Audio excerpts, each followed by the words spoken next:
y'all spoke, and I have responded on everybody over there on the YouTube channel. And I'm getting a little close, real quick, so I gotta adjust my But I know everybody told me you react to some more Salmonella, so we here with some more of that Salmonella Academy. If there's anything else you want me to react to, comment it down below, or you can join the Discord and put it in the video suggestions box. Do not ping me; that's forbidden. I'll smack you on your hand. You'll be put in timeout and banned. But yeah, bro, we gonna watch some Salmonella, bro. So let's go ahead and like it. I'm subscribed to my other channel, I'm pretty sure.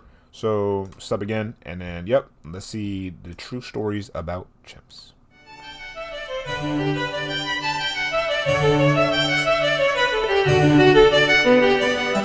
Hey kids. My element on Wizard 101 is myth, by the way. So we all know that, as far as living things go, humans... Yo, that man Salmonella, his hair is lush as hell, bro. I can't lie. Oh, you know what I mean? His body con. You know what I mean? Sure, Charlton III, bro, your nose is killing my vibe. Win. Not even a contest. But it turns out, if you hop to the next genome over and look real carefully, you can actually see a basic version of a lot of the stuff that makes us so great. Here's some stories about what chimpanzees can get down to in the right context. Hey, look, bro. I feel terrible for the niggas over there on the YouTube side. Y'all could just go ahead and skip. I gotta go pee, bro. I'll be right back.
We back. Next, talking about chimp tails.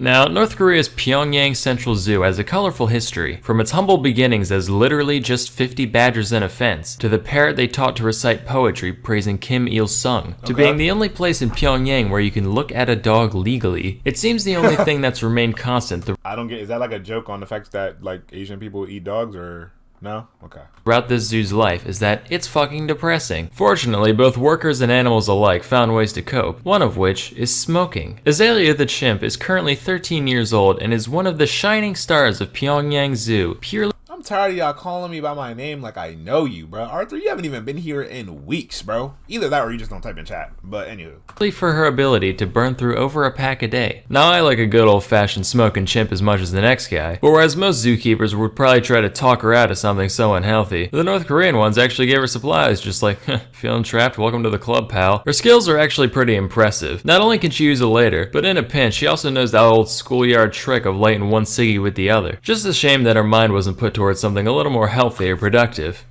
Nah, you know... Yo, is that a monkey nip? That's what monkey nips look like? It's like a hard piece of charcoal. Yo, what in the world? I mean, he kind of G'd up with the cig in his mouth, you know, blowing the port all dumb, but like, gosh!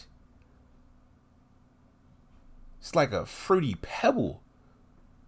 Oh, that's pretty dope actually, I'm happy with that. Flashback to 1954. A chimp named Congo was born in the London Zoo. Little did anybody know, this ape was a prodigy. Out of curiosity, one of his zookeepers named Desmond Morris decided to give Congo a pencil and a piece of cardboard to see what he'd do. Almost immediately, he started drawing some rudimentary lines and shapes. Morris was like, whoa, and decided to let him try painting on for size. And what he saw was incredible. Congo created these beautiful renderings with a blend of realism and self-expression that would make even the great masters stare in awe. Nah, just fucking with you, they're garbage. But for a non-human, there's still something to be appreciated here. Congo had at least a very basic sense of composition. Like, you can see there's some balance to the images. Matter of fact, when his handler would make shapes on one side of the page, Congo would deliberately mark up the other side to maintain some kind of symmetry. He also had an artist's sense of self-entitlement, because whenever his owner tried to take away a picture before Congo thought it was finished, he'd literally go apeshit, all throwing a fit and screaming till they gave it back. But hey, painting done by a chimp. You know who likes pointless pointless novelties like that? The incredibly rich. In 2005, 3 of Congo's paintings were up for auction next to works by 2 obscure little artists known as Andy Warhol and Pierre-Auguste Renoir.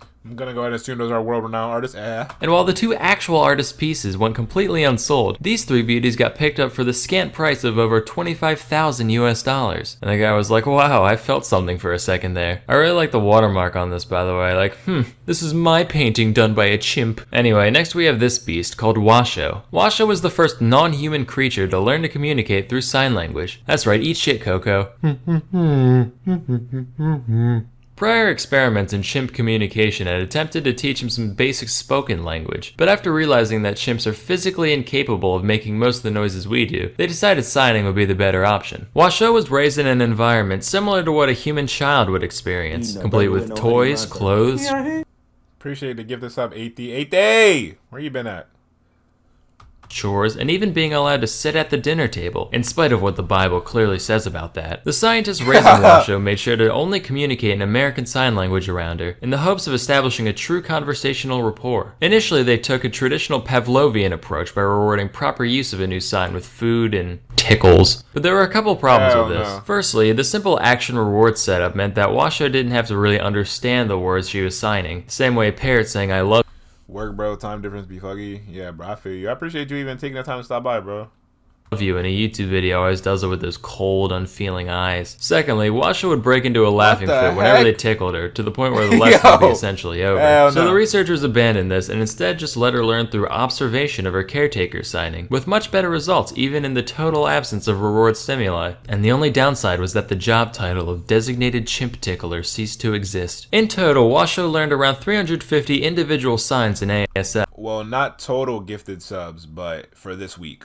Yeah. And she'd even use these to formulate novel phrases for new objects. Like one time she wanted to talk about a thermos, but didn't know what a thermos was. She'd go, 80 with another gifted